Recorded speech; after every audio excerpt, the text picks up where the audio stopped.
But in the nursery at number 17 Cherry Tree Lane, Jane and Michael Banks were still in bed. "Up, up," said Mary Poppins, their nanny, pulling back the blankets with a firm hand. "We'll have no lounging about on supercalifragilisticexpialidocious day." What, Mary Poppins?" asked Michael. "Close your mouth, Michael. We are not a codfish." "Supercalifragilisticexpialidocious, of course. If you can't think of a word to say, always say supercalifragilisticexpialidocious, and it describes everything perfectly." That got Jane and Michael up and dressed and breakfasted in a record time.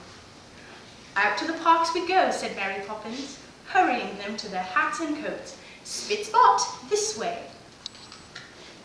"Supercalifragilisticexpialidocious," sang Jane and Michael as they marched along the lane.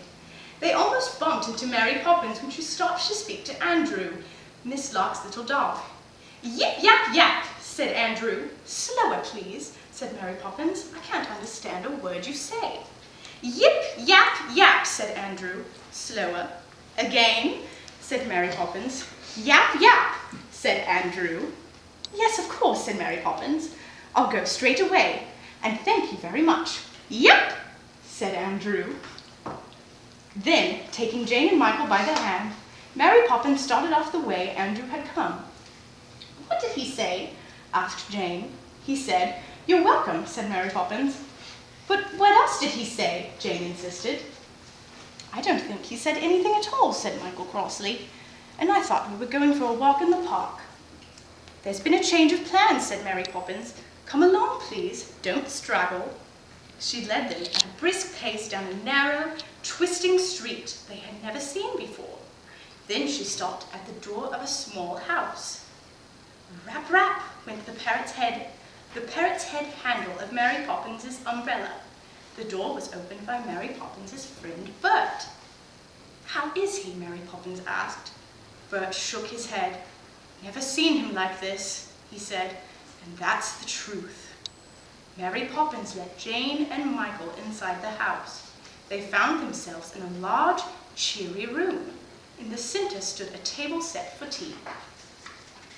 "Bless my soul," gurgled a voice rich with chuckles. "Is that Mary Poppins? I'm delighted to see you, my dear." Jane and Michael looked about. They could see no one else in the room.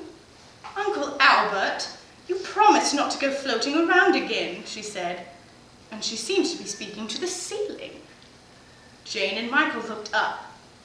There in the air sat Mary Poppins's Uncle Albert, chuckling merrily.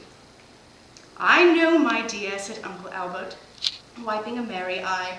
"I tried, really I did, but I so enjoy laughing, you know." Here the chuckles bubbled up, so he bobbled against the ceiling.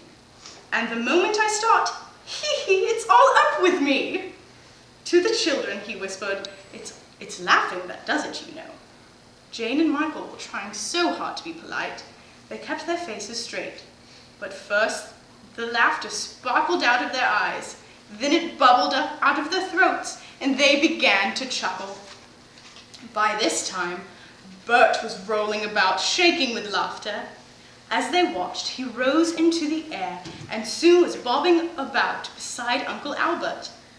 Michael's chuckle grew into a laugh. So did Jane's. Soon they were simply filled with laughter. It bubbled out and they felt lighter and lighter until their feet left the floor and they floated up to the ceiling. "How nice," said Uncle Albert. "I was hoping you'd turn up. Do make yourselves comfortable, my dears. I must say, you're a